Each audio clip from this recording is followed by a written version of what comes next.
China responde con la construcción de un hospital de complejidad en solo 10 días.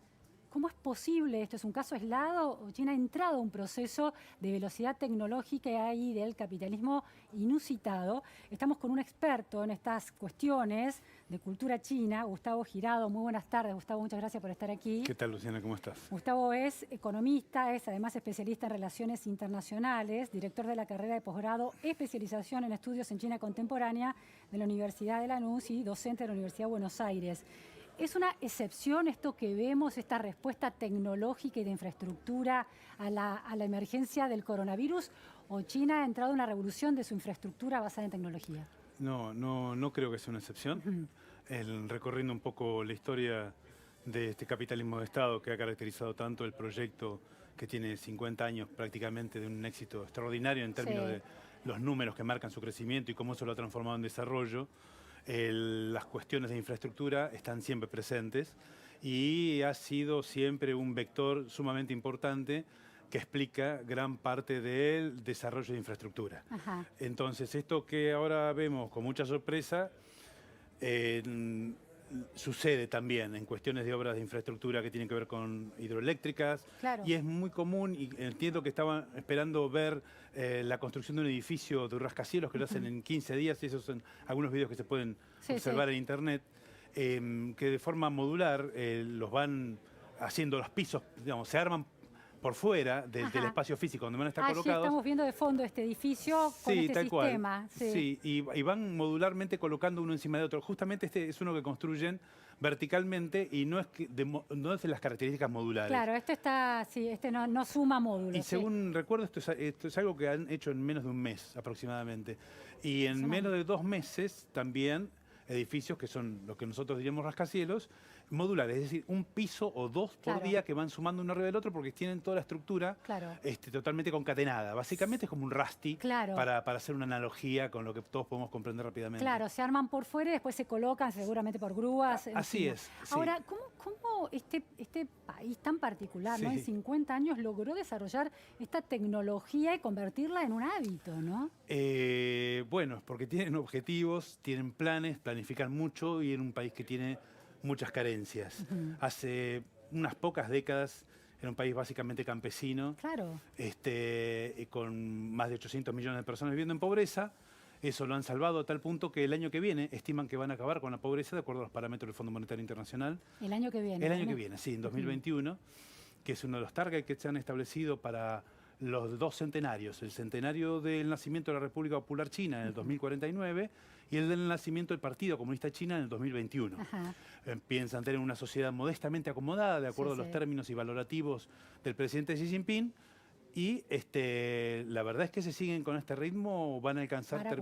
Sí, claramente. Ahora, Gustavo, ¿cómo es en Argentina se sostiene siempre que tiene que entrar a la economía del conocimiento y un país con muchos menos habitantes, con una democracia más consolidada, no ha logrado dar ese salto? ¿En qué momento de esta historia de los 50 años China da un salto de una población campesina a efectivamente entrar al universo del conocimiento y de una economía del conocimiento? Bueno, Mao muere en el 76. Y a partir, digamos, la interna, en nuestros términos, lo que vendrían a ser nuestra mirada sobre los reformistas, con Deng Xiaoping aparecen políticamente en el 77-78, se consolidan en el poder y comienzan una política que se llama reforma del Estado.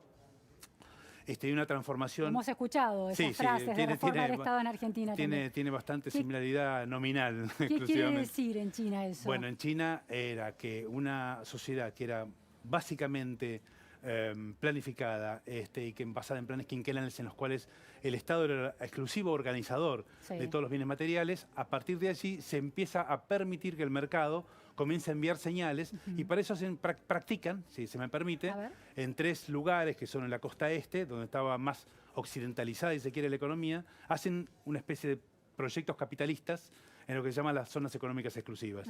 Esas tienen un éxito macroeconómico muy importante y le comienzan a replicar en distintas áreas hasta llegar a 54 en el resto del país. Es un pragmatismo absoluto, muy claro, absoluto, ¿no? y puro. Y es Deng Xiaoping, básicamente, la persona que encarna ese proyecto que tiene tanto éxito macroeconómico.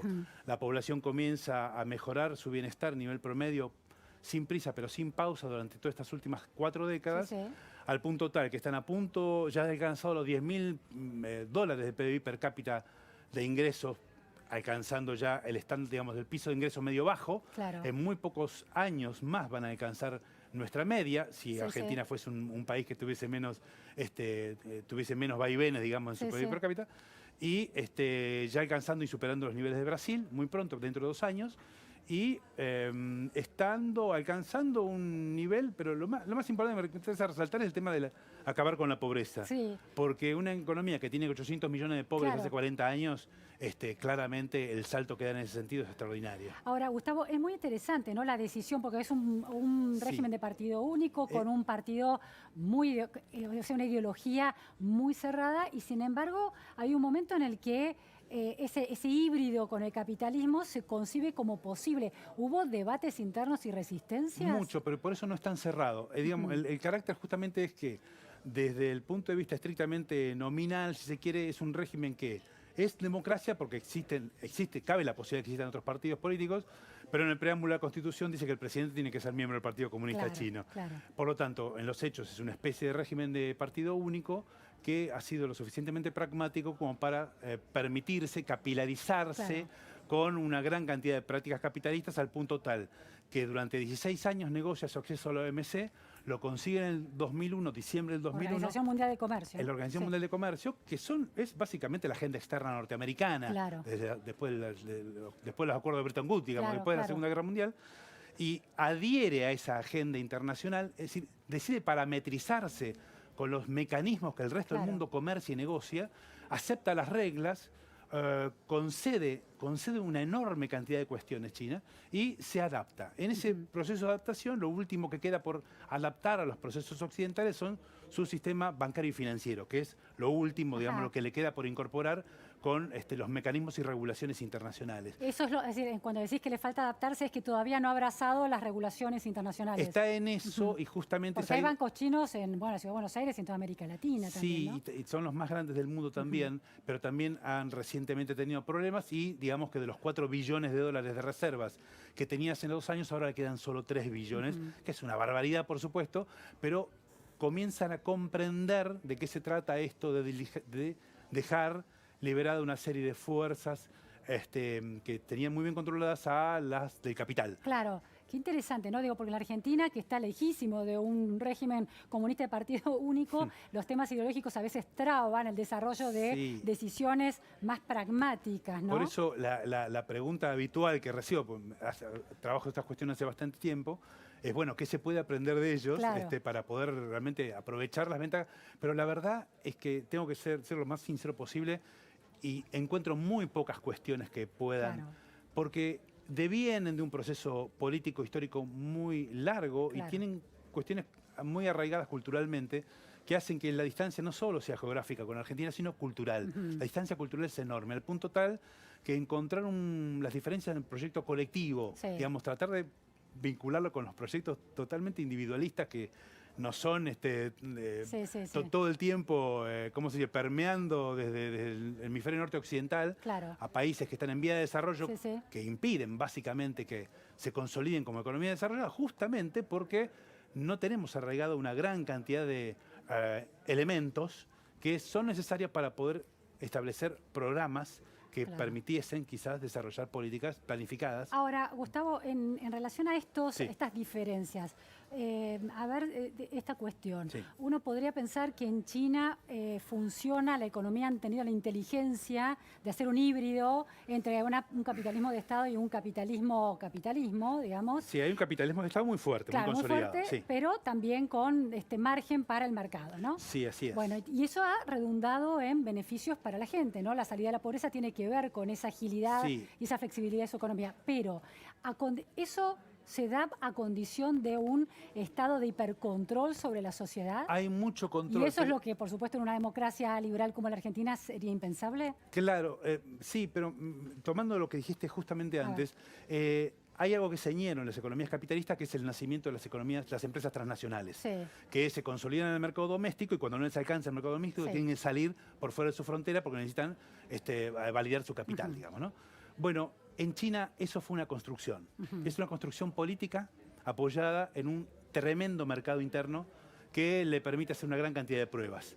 Entonces, la consolidación en China de los unicornios, para poner un ejemplo más patente por la guerra que se da en el plano de la hegemonía tecnológica justamente contra Estados Unidos, está directamente vinculado al proyecto del Politburo de crear estandartes, de crear empresas que son los unicornios, que en este caso, pero que son señeras, que son los mascarones de prueba de un proyecto nacional. Sí, primero es la estrategia del Estado y los privados calzan en esa estrategia. Entonces, si nosotros nos quedamos con que los privados, beneficio particular, que Jack Ma, de los tipos más ricos del mundo, el presidente de Huawei, el señor Renfei, de los más ricos, eso es cierto, pero esos tipos han sido creados al calor del Estado. No son casi funcionarios del Estado de alguna manera, sin serlo. Sí, en su formación, sino que son miembros del Partido Comunista Chino.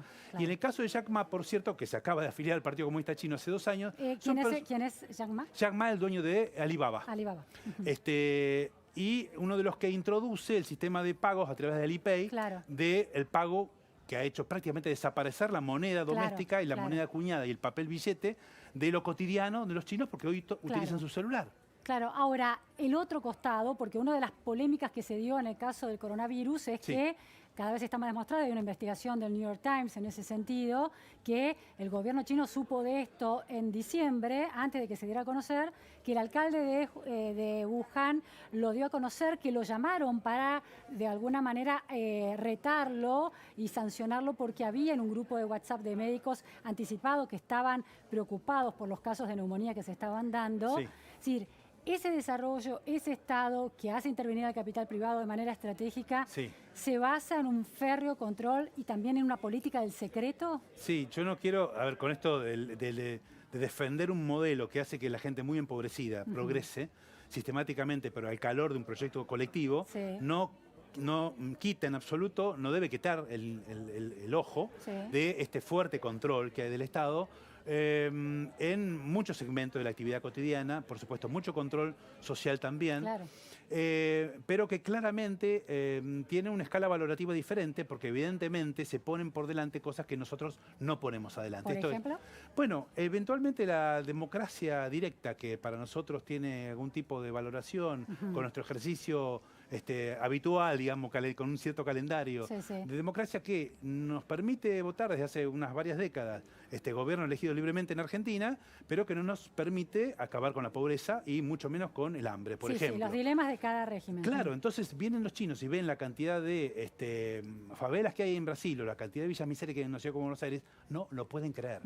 Entonces ahí viene justamente el choque cultural con el desarrollo de grandes ciudades que están deshabitadas en China, que viene al comienzo de tu conversación, grandes ciudades que están deshabitadas justamente para no crear esos bolsones de pobreza de una gran cantidad de gente que es atraída por esa riqueza que se genera en las zonas urbanas y suburbanas. Grandes ciudades que están deshabitadas, no entiendo, como políticas que es una política del Estado entre 5, 20 y 25 kilómetros por fuera de los ejidos urbanos más famosos, por ejemplo Shanghái o Beijing. No se puede formar un conurbano, digamos. Es técnicamente imposible más allá de las zonas especialmente preparadas para las fábricas, sino que planean el desarrollo de ciudades más alejadas, que yo las he tenido la oportunidad de visitarlas y de verlas, donde no están puestas en funcionamiento porque están esperando claramente tener toda la infraestructura necesaria disponible para que la gente las habite. Esos lugares van a ser habitados en el futuro. Es decir, diseñan de alguna manera la vida futura de esos habitantes que salen de la pobreza e ingresan a una clase media baja, digamos. Sí, y he visto Shanghái preparada de acá 50 años. Me han llevado a ver lo que piensan de hacer de Shanghái y me llevaron a un cuarto piso para que pudiera observar en una planta baja qué es lo que planean de acá 50 años. Digo, sinceramente, el grado de planificación es impresionante y sin ese tipo de planificación un país de casi 1.400 millones de personas no podría claramente progresar. Ahora, Gustavo estuvo la semana pasada en este contexto del coronavirus, el ex embajador en China, Diego Velar, y él hacía un análisis que era interesante. Dice, los chinos tienen profunda admiración por Estados Unidos y por la potencia del capitalismo, por las posibilidades constructivas del capitalismo. ¿Coincidís con esa mirada? No en un 100%, en todo caso, tampoco se escuché a Aguilar, que es lo que dijo, así que seguramente... ¿Qué pensás? ¿Cuál es la mirada de los chinos en relación a Estados Unidos en esta guerra tecnológica, ¿no?, que se ha dado? Bueno, ¿qué es con Estados Unidos? En la época de Deng Xiaoping, cuando esto cambia radicalmente en China, sí la mirada que se deposita sobre el modelo del capitalismo norteamericano es mucho más benévola, si se quiere, de la que hoy observan. Porque también al transparentarse mucho gracias a las telecomunicaciones, Sí. todo lo que sucede en el resto del mundo, ya no hay un velo sobre esto, es mucho más permeable lo que sucede en el resto del mundo sobre vis a vis lo que pasa en China, Sí. y Claro. viceversa. Entonces, así como hay más aspiraciones por parte de los chinos de tener una mayor riqueza personal, no dejan de perder de vista todos los males que vienen concomitantes con todo ese supuesto bienestar. La acumulación de riqueza individual, cuando esto no se proyecta en un bienestar colectivo, en China no está bien visto y no es un valor. Por eso hay cuestiones tanto como la valoración de la familia o el hecho del éxito personal, pero siempre en un sentido colectivo. Con ese mismo criterio debería mirar qué es lo que pasa con esta lucha por la hegemonía de los espacios de tecnología, donde el conocimiento está fuertemente concentrado y es nada más que el trabajo muerto, diría un marxista, esto es la concentración del conocimiento de muchas generaciones que llevan a cabo hoy muchos ingenieros de grandes universidades que generan muchísimo valor en un espacio muy concentrado. Entonces, esa tecnología en China está generada por el Estado. Ahora, las acusaciones de Estados Unidos a China en relación al robo de patentes, al robo de creatividad y de invención, capacidad inventiva. ¿Cuán real es esto? Bueno, es lo que nosotros llamamos transferencia tecnológica.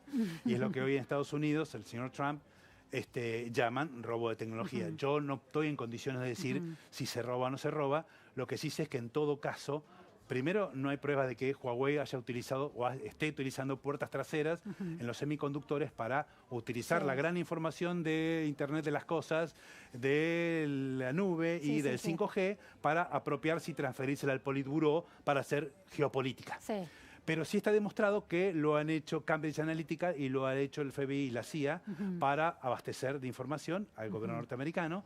El gobierno norteamericano dice sí, pero no fue con fines comerciales que espiamos a Angela Merkel, no fue con fines comerciales que espiamos a Theresa May. Entonces ahí hay una disputa bastante interesante porque lo máximo que puede suceder es que se pueda llegar a demostrar que China está haciendo lo mismo que ya hizo Estados Unidos, que es lo mismo que hizo Inglaterra antes, que es lo mismo que hizo Japón en el periodo de entreguerra. Saquear de alguna manera los tesoros culturales o el conocimiento de otras naciones. El tema Ahora, eso es una curva de... Entonces, aquí se plantea la cuestión de la curva de crecimiento. ¿En qué punto de la curva de desarrollo está China? Y ahí viene la cuestión no solo de la transferencia tecnológica, entre comillas, si queremos ponerle comillas, también la cuestión... La cuestión del impacto en el cambio climático, desarrollo tecnológico de China, cómo está impactando en las condiciones medioambientales de las grandes ciudades chinas, que en definitiva impacta en todo el planeta. Bueno, hay un aspecto importante en eso que decís. La matriz energética de China tiene todavía un 73% de carbón. Esto es tremendamente polucionante. Pero China es el principal importador de petróleo crudo. Por lo tanto, no le alcanza todo el petróleo que produce, siendo un gran productor de petróleo, sino que es el principal importador de petróleo. Se lo trae de Arabia, de África, de Venezuela, Brasil y también de Estados Unidos. Ahora, es el principal país, el país que más desarrolló tecnologías limpias. Está en la vanguardia tecnológica con el tema de energía eólica y también todo tipo de tecnologías limpias. Son la vanguardia tecnológica, es donde más dinero ponen y donde es uno de los 10 sectores en los que China quiere estar en la vanguardia tecnológica, alcanzar la frontera del conocimiento dentro de 5 años. El plan China 2020, Made in China, se llama 2025, esto es hecho en China 2025, que es el mascarón de proa político del sector manufacturero del presidente Xi Jinping. China quiere ser vanguardia tecnológica en 10 sectores. Uno de ellos es tecnologías limpias. ¿Y esto es para llegar a carbono cero? ¿Cómo es esto? No, carbono Así cero. Como pobreza cero en un año, el año que viene. Lo van a alcanzar en un año a pesar de que no era el target. El target era dentro de 4 más. Pero el punto era tenerlo para el 2021. Lo van a tener ahora, sí. Lo van a tener antes, porque la verdad que la velocidad que lo están haciendo es impresionante. Y en relación a la huella de carbono, las emisiones que se están... Están en un problema muy serio, pero claramente son los protagonistas de la política multilateral, los que más arriesgan políticamente porque son los convocantes. Se constituyen el eje convocante de las economías en vía de desarrollo y la voz que resume las demandas de la economía en vía de desarrollo, en donde ustedes ven que Estados Unidos se retira. Desde el Acuerdo de París, desde el Acuerdo de Kioto. Es decir, donde vemos que aquellos que diseñaron el mundo de post-Bretton Woods, las reglas y funcionamiento de la segunda posguerra, China lo ves hoy siendo el adalid en el libre comercio, siendo el que habla de la gobernanza global, siendo la economía que está a la vanguardia tecnológica en energías limpias, con una enorme cantidad de problemas de economía en vía de desarrollo, que eso es... Y de libertades individuales, ¿no? Ese es el gran desafío. Muchísimos desafíos y es donde más tratan de cebar las economías que se oponen políticamente al progreso de China en todos estos segmentos. No solo en el plano multilateral, donde China ya tiene una voz propia, sino también en el hecho de que China es un hegemón en muchos segmentos donde hasta acá el Silicon Valley marcaba las reglas y establecía los patrones. Bueno, un jugador fuerte que sutilmente, de alguna manera, va compitiendo por el espacio con Estados Unidos. Sí, claramente. Muchísimas gracias, Gustavo Girau. Muy, muy interesante la mirada sobre China en este contexto de, bueno, una emergencia de salud que se ha originado ahí. Una pregunta, sí, Gustavo, claro. ¿Por qué China da estas enfermedades? ¿Ha habido otros virus, el SARS, el MERS, en estos lugares? ¿Hay alguna hipótesis? No, no tengo hipótesis, pero tampoco me parece que debería ponerse a China en el foco de esto, como no se puso a los países africanos con el ébola, como no se puso... Pero digo, ¿no puede haber cuestiones de hábitos alimenticios que estén influyendo? Sí, puede haber cuestiones de hábitos alimenticios y acá estoy arriesgando como cualquier tipo de vecino. Yo me nutro igual que cualquiera de los diarios, digamos. Claro. No tengo... pero sí, sus hábitos... lo que sucede es que en el interior yo desconozco cómo... Claro, el modo en que funcionan esas vidas. Claro. Sí, cuál es el control político sobre esas cuestiones. Realmente me estaría aventurando demasiado. Está bien. Pero sí puede haber algo de eso, no niego, que ese tipo de cuestiones que tienen que ver con los hábitos y pautas de consumo moderno que no están adecuadas con esos consumos más artesanales. Muchísimas gracias, Gustavo. Por favor. Nos vamos a un corte en la repregunta Noticias a Fondo y enseguida volvemos, no se vayan.